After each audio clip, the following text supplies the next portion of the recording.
In this video, I have a conversation with Carrington Harrison of 610 Sports, and we talked about how bad the Rams and Broncos are, Orlando Brown Jr.'s future in KC, and then spent some time discussing the seriousness of the opponent at hand, the Bengals, and why they are not to be taken lightly. So, let's talk about it. But first, how about those?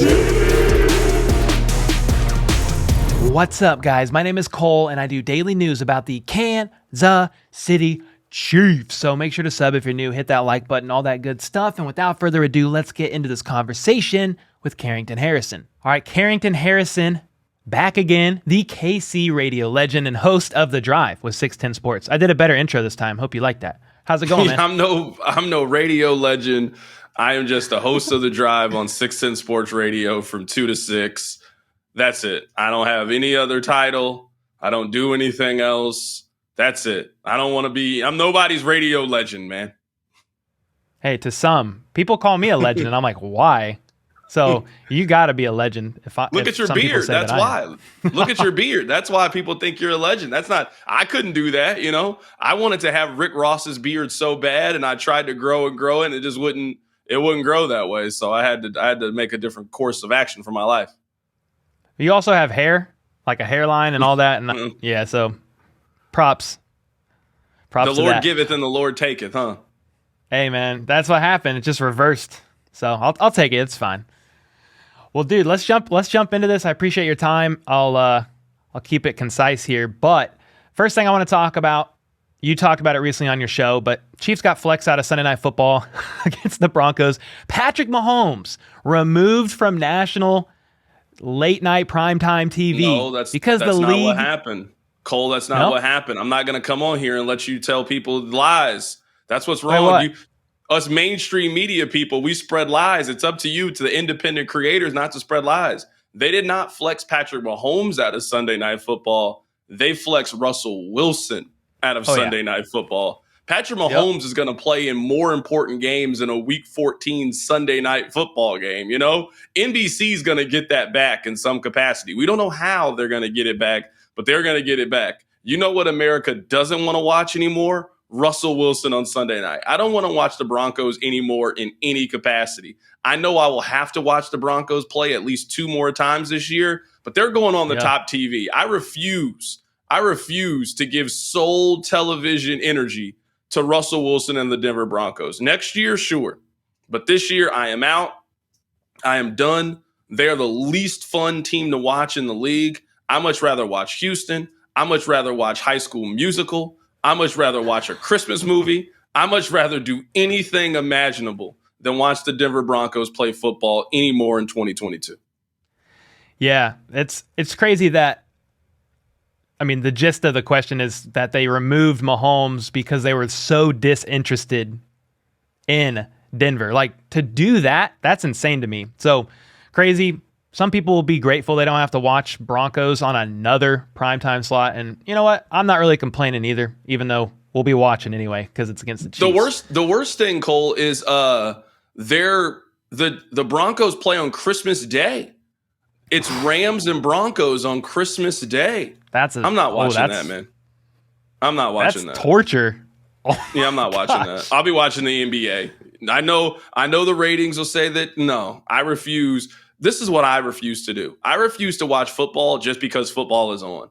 I love watching good, competitive, equally matched football. You know what I hate? Slop. You know what I hate? Trash. You know what the Rams are? Trash. You know what the Broncos are? Garbage. I'm not spending Jesus' birthday watching either one of those two teams play. Absolutely not. I'll watch the Raptors. I'll watch the Knicks. I'll watch the Charlotte Bobcats if I have to.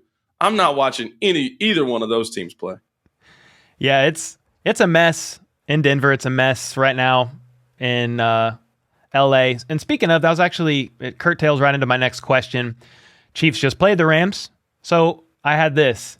Do you have any alarming takeaways from the game against the Rams? Chiefs were 1-6 in the red zone. But is that more of a, we will do what is necessary to win and nothing more as we prepare for the Bengals type of game to you? I think we've seen enough Chiefs games to kind of know there's like a synergy to their season. You know, the game that they lost to the Colts, they will lose another game like that. It's the National Football League, right? You just don't get up for your opponent. You kind of sleepwalk through it. You turn the football over a couple times. A couple of things happen. You end up losing that game. That happens to every team in the National Football League. We've seen enough Chiefs games over the last 4 years to know they will also do what they did against the Rams. They'll probably play like that one more time this season. We know we don't have to show up for this game. Our C-plus work can beat this team. We'll sleepwalk through it. We don't think that this team can beat us. It's funny because we're laughing and joking about the Broncos. One of the two games against the Broncos will be close. I don't think both will be close. One of the two games will be close. My boss, Steven Spector, he actually made this analogy, and I think it was pretty good. The Chiefs are Floyd Mayweather when people want them to be Mike Tyson. Like the team that Chiefs fans, I think, want them to be is Buffalo. Buffalo would have smoked the Rams. Buffalo would have beat the Rams 41-3. Like would have absolutely smoked them. But Buffalo's problem is they struggle in one-score games. Well, in the playoffs, you're going to play a lot of one-score games. Like that is just the way the playoffs is set up. I can live with Kansas City sleepwalking through an opponent like the Los Angeles Rams, but being up for a team like Cincinnati this Sunday, it's the gift and the curse. Yep. And it's interesting, even though a lot of games are played like that. I mean, you look at Mahomes and Reed's record in November and December. I mean, it is mind-blowing. They're just playing chess, man, and just in a game, if they just got to be one move ahead to get the W, they'll just do that sometimes, and it stresses us out, but they know what they're doing. Yeah, I mean, the analogy that I made on the radio is, I mean, you know this just given what you do. Sometimes something's going to go wrong. The camera's not going to work. The mic's not, like, you're going to have to, like, troubleshoot it, right? Like, you're going to have to figure things out on the fly. The Chiefs are the best team in the league at figuring things out on the fly. I mean, look at it right now. They're not using the running back they started the season with. It was Clyde Edwards-Helaire. Now it's Pacheco. Juju's missed a couple of weeks. McCole Hardman's on the injured reserve list. They're using way more tight end sets than they did early on in the season. It doesn't matter. Yeah. We'll figure it out. Like, we will put it together. Joe Thuney misses his first game in his career. All right, we'll figure it out. We'll make it work. The Chiefs are the epitome of we'll make it work, and that's why the Chiefs have been so good. Once you get to November and December, somebody's going to be missing time. It's the National Football League. It's not if you're going to deal with injuries. It's when you're going to deal with injuries, and the Chiefs have just proven season after season that they're the best at it in the league. Yeah, it's pretty crazy to me that they didn't at least dress out Thuney to play the first snap or something so his streak didn't get broke, but maybe his ankle's just that banged up. But I think he practiced, fully participated actually yesterday. We're recording this on Thursday. But he could have played last week. I'm imagining they were playing the Rams and they knew it, and they had him rest for the game against Cincinnati. Like the Rams, I think that's the worst team they've played so far this season. Like I think that Rams team is the worst team that they've played. The Perkins kid was terrible. They can't run the football. No Cooper Kupp. I thought the defense played well, but if you can't score, I mean, what are we doing here? Like that Rams team, they could have played another 4 quarters. I don't know if they would have got to 21 points. Like that is not a good football team. Yeah, I respect the defense, even though they're struggling, but they got some all-stars on there. Maybe they ain't who they once were, but still respect at least to the defensive side for sure. Let's talk offense real quick, because somebody who I think over the past few games has really turned his game around. You probably know where I'm going with this. He's on the O-line. But the last bad game from Orlando Brown Jr. was against the Titans. 6 pressures and a sack. But over the last 3 games, so Jags, Chargers, Rams, he's only allowed 5 total pressures, 0 QB hits, and 0 sacks. And then the last 2 games in particular is, take PFF for what you want, but it's his best pass blocking grades of the season have been the last 2 games. If he keeps this up, will he be KC's left tackle for the foreseeable future? That's a great question, man. I hate to just say I don't know, but I think his career is in such a weird place when it comes to that, because he obviously wants to get paid like an elite high-end left tackle in the league. I don't think the Chiefs view him as that, but it's also a supply and demand business. He's a very productive left tackle in a league that really values left tackle. So if he hits the open market, someone is going to give Orlando Brown what he is asking for. That team might not be the Chiefs like we saw with Tyreek Hill, but someone is going to pay Orlando Brown what the market says. I think Orlando Brown is kind of like the Ravens as a team. Like, you and I both think the Ravens are good, right?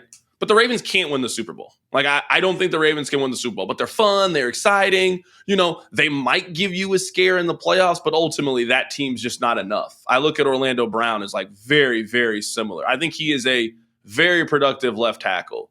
But what we've seen the Chiefs in terms of a roster building exercise, you got to be willing to take 85% to stay on this team. Unless you're Patrick Mahomes, and that's obviously a very different beast. Kelsey took a little bit less. Chris Jones took a little bit less. Justin Reed ended up taking a little bit less. Like, who have they paid their absolute maximum value to over the course of the last 2-3 seasons or so? So I think the Chiefs would sign Orlando Brown to a contract at the end of the season. I think he will have to take 85% of what he thinks he's worth, which is obviously a lot of money, but I'm not going to fault somebody for trying to get 100% of what they think they're worth and what the market says that they're worth. I mean, if there's a job that says they'll pay you $130,000 and you're at a job that pays you $105 and you go and ask for a raise and they tell you get back to work, you got a choice. Keep working for $105 or change jobs for $130. So I think that Orlando Brown's in a very similar situation. That'll be one of the most interesting things to watch this offseason, just that position. If it's not Orlando, you know, free agents available, trades that could happen in the draft, because that's so important to protect Patrick freaking Mahomes. Flipping to the other side of the line, Carlos Dunlap, he was drafted by the Bengals in 2010, played for them for 11 seasons, and from what I understand, this is his first time back in Cincy since leaving. Do you expect a big game from him because of that, or rather just from anybody on the D-line in particular? Because they've kind of been heating up, especially over the past handful of games. Yeah, I mean, and this is the defensive line that you need to heat up against. You know, I think what frustrated me last year is, I'm sure we'll talk about last year's game between these two teams, the one in the playoffs. But, I mean, if you look at the playoff run, the Super Bowl run from Cincinnati, every team was able to get constant pressure against them other than Kansas City. The Raiders got good pressure against them. Tennessee got great pressure against them. The Rams in the Super Bowl got great pressure against them. The only team that really didn't do a good job of that was Kansas City. Are they going to be able to fix that in this game? I think the key to this game is going to be, can Kansas City's secondary match Cincinnati's offensive weapons?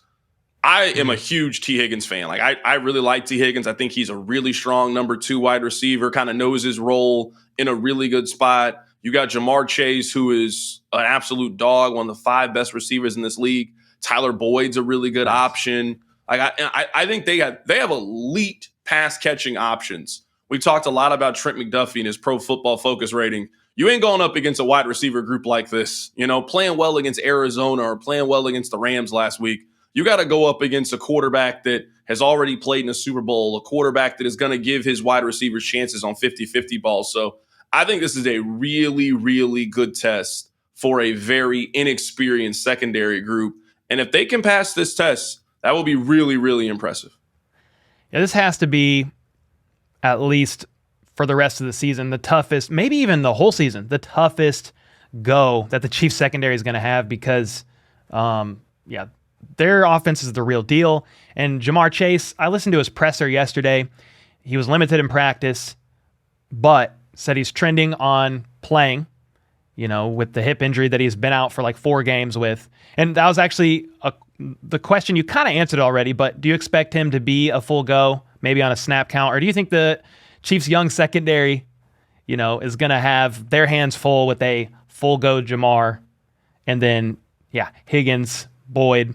And I think you answered it, but it's like, if the D-line can't get pressure, man, the secondary is going to have their hands full, and they already struggle in some areas, especially like giving up TDs in the red zone. So that might be, maybe I'm answering my own question, but that might be the biggest thing to at least watch in this game. You know, the answer is the Chiefs lose in that scenario. You know what I mean? Like what you were describing is the Chiefs losing. I think Cincinnati is in a very similar place to where they were last year. I mean, they've won 5 of their last 6. They're getting Jamar Chase back. They're getting Joe Mixon back. Burrow is right. You know what I mean? Like, this is the kind of time in the season last year where it was like, hold on, man, Cincinnati, you guys are taking Cincinnati kind of seriously, you know? I mean, outside of those first 2 games where I think they needed time for the offensive line to gel, And you got to remember that Burrow basically didn't have an offseason and missed a whole lot of time. I mean, since those first 2 games, they've gone 7-2. You know what I mean? Like Cincinnati, this is not a okay team. This is one of the better teams in the National Football League. You know, there's a handful of dangerous teams in the league, and I think the Bengals are very, very much in that group. And you're going on the road to play them, a team that obviously knows you well. You know them well. I'm sure you've been seeing the trash talk back online between the fan bases. The teams are going back and forth. Like, these 2 teams don't like each other. I mean, this is a really exciting matchup, and I think you said it just here. I mean, this is it for the Chiefs to me in terms of, like, how can we evaluate them? I mean, maybe the game against Seattle. I mean, Seattle could win that division. I don't think they will, but Seattle could very possibly be a playoff team in the NFC. You can't evaluate this team against the Broncos. The Broncos are terrible. The Raiders are terrible. You know what I mean? Houston's terrible. You know, like this is it. This is the last test before you take the final. You know, that's what this is. How do you look in this matchup? And if you win this, you got the 1 seed wrapped. You got the 1 seed wrapped up. You got a bye wrapped up. I mean, this is a really big spot for the Chiefs. Yeah, and I think the Bengals are, I mean, considering how well they've played with Jamar Chase out for 4 weeks, and then Mixon was out. Mixon's a dog too, almost 1,000 yards from scrimmage already this season. So yeah, they are by far, bar none, probably going to be the toughest opponent. I am nervous. I do think the Chiefs are hungry for this W after losing twice. And I was at the AFC Championship game last year, by the way. That was a depressing car ride home. But that kind of curtails into my last question. Thoughts on the game for Sunday, and how much of a must-win game is this in your eyes, especially considering the Chiefs lost twice to them, blowing leads in the second half, and obviously pushing them out of the Super Bowl? A question I would pose to you, and I'd pose to anybody watching this, is, let's say that Cincinnati wins this game, right? Like, let's go from there. Chiefs win this game. They get the 1 seed. They're the best team in the NFL. The AFC goes to Kansas City for an unprecedented 5th consecutive year, right? What if Cincinnati is just a better version of Tennessee? Like, Tennessee, I don't know how. I don't know why. Tennessee just plays the Chiefs tough. The Chiefs are clearly better than the Titans. Like, no one is debating that, right? But they match up really well against Kansas City. If Cincinnati beats the Chiefs 3 times in a calendar year, that's not a team that you can dismiss moving forward. Like, they know something about Kansas City. It was easy in the regular season matchup to say, well, the officiating, well, if you change X, Y, and Z. I mean, last year they went into the, 4-time hosting AFC Championship, Hall of Fame quarterback, Hall of Fame coach, Hall of Fame wide receiver, tight end, and they smacked the Chiefs in the mouth in the second half. Like, you can't dismiss a team that beats you home and road in the same season and now turn around, 10, 11 months later and potentially beat that team for the 3rd time in 2022. You got to start taking the Bengals really, really seriously. And I said this a lot over the summer when, to me, people were giving the Bills premium gas. And I get it. The Bills are a good team. Right. I thought that Buffalo got more credit for barely losing to the Chiefs than the Chiefs got credit for, than the Bengals got credit for actually beating the Chiefs. Joe Burrow is the only quarterback in the AFC can say that he's beat Patrick Mahomes in a playoff game. With everything Josh Allen has done, he can't say that. True. Lamar Jackson can't say that. Tua can't say that. Joe Burrow went into the Lions' den, went into the belly of the beast, and outplayed Patrick Mahomes and got his team to the Super Bowl. I wouldn't take Cincinnati lightly. I don't think people are taking Cincinnati lightly, but I think people look at Cincinnati as like a cute store, like, oh, what they did last year was cool. No, man, Cincinnati is some dogs, man. I take this team very, very seriously. Yeah, after struggling early, losing their first 2, I believe, Joe Burrow, he's thrown 8 picks, 6 of them against the Steelers. Outside of that, man, only 2 interceptions to everybody else. So, real deal. I'm sure the Chiefs have, especially everybody that's returning, all the coaches, players, they have it ingrained, in their forefront, even though they say it's just another game. Patrick Mahomes said that. Coach Reed said it's just another game. It's really not. So with all that on the line, all that being said, what are your actual, where are you leaning on this game going, prediction-wise?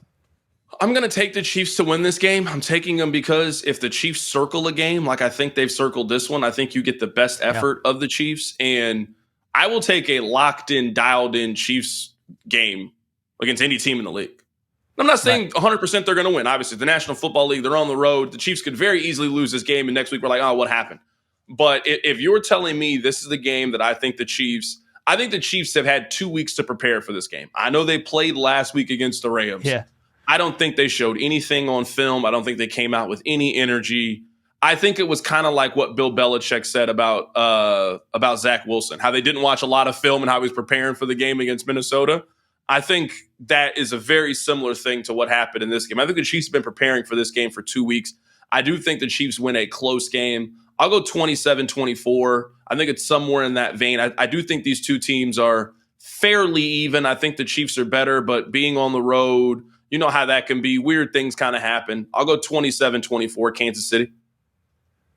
That's about, the last 2 times they've played, it's been a 3-point game. So I have it there. I think it may possibly be a little bit higher where Patrick Mahomes just has to rise to the occasion in a bit of a shootout if the Chiefs secondary struggles. It could be in my mind, like in the low 30s, maybe 31, 34. But I'm right there with you, man. And I'm biased as a Chiefs fan, but I would rather have nobody else at the helm than Patrick Mahomes. I'd take Patrick Mahomes over Joe Burrow 10 out of 10 times. And, I'm biased, Patrick Mahomes all day, but got to roll with it. They're hungry for this dub, and that's where I think it's going to go. Yeah, I don't think it's biased. I think the Chiefs are better than Cincinnati. To me, right. You are taking the better team in this. I picked Buffalo to beat the Chiefs earlier in the year because at the time I thought Buffalo was playing better than Kansas City. I think that Kansas City is a better team than Cincinnati. I do think this is a game that they've had circled. I don't expect the Chiefs to continue to make similar mistakes. I thought they made a mistake in how they handled the fourth quarter of the game in the regular season. Obviously, the second half of the last game that these two teams played, this team just isn't one to repeat the same things over and over. So I'm taking the Chiefs to win this game. Let's go. Same, bro. Hey, really quick, have you done a video on Brandon Williams? Not like a dedicated video, but I have talked about the signing. Do you have some thoughts you want to weigh in on the signing? Yeah. So, I don't have like super football thoughts, but this is one of the few Chiefs players I can say that I know. So I went to Missouri Southern State University, and Brandon Williams is also a graduate of Missouri Southern State University. So we were freshmen at the same time, and I know him fairly well. So I'm really happy for him. I'm really excited. I think he's going to be on the show next week, man. So I just wanted to know if you had a video about my guy, Brandon Williams, man. There aren't many Missouri Southern State Lions that make it to the league, man. So I'm really proud of everything he's done. He's had a great career, and hopefully the Chiefs can get him a ring, man.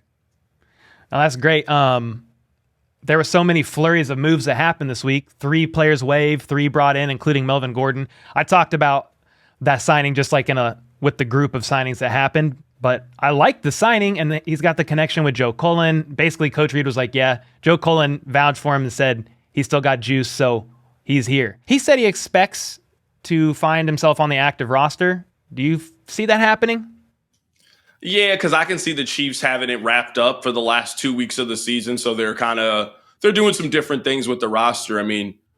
Yeah. I don't think they're going to lose another game, and if you go 15-2 on the season, but maybe you go 14-3 because you don't need that last game. So, yeah, if I had to guess at some point, I think he's on the active roster between now and then. Some injuries happen, all of those kind of things, man. Hey, I will suggest this before I get out of here.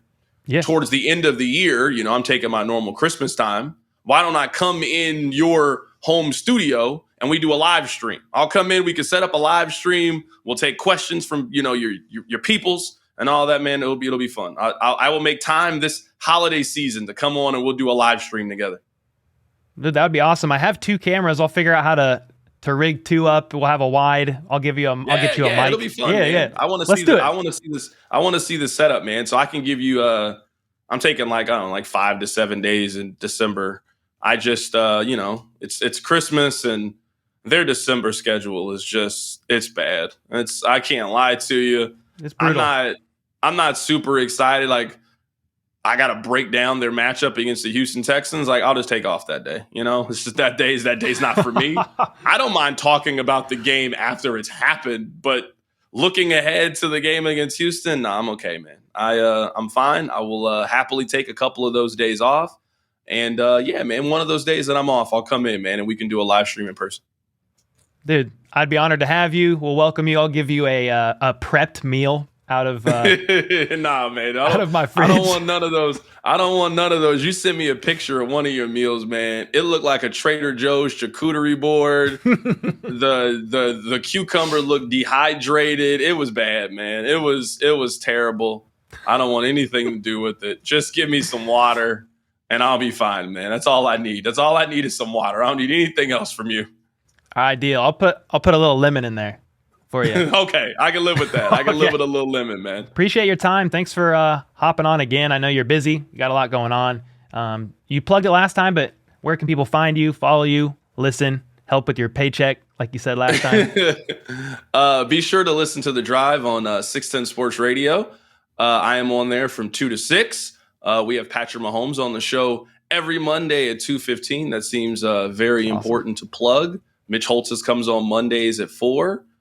We got a busy week, man. Boomer Esiason's going to be on the show on Friday.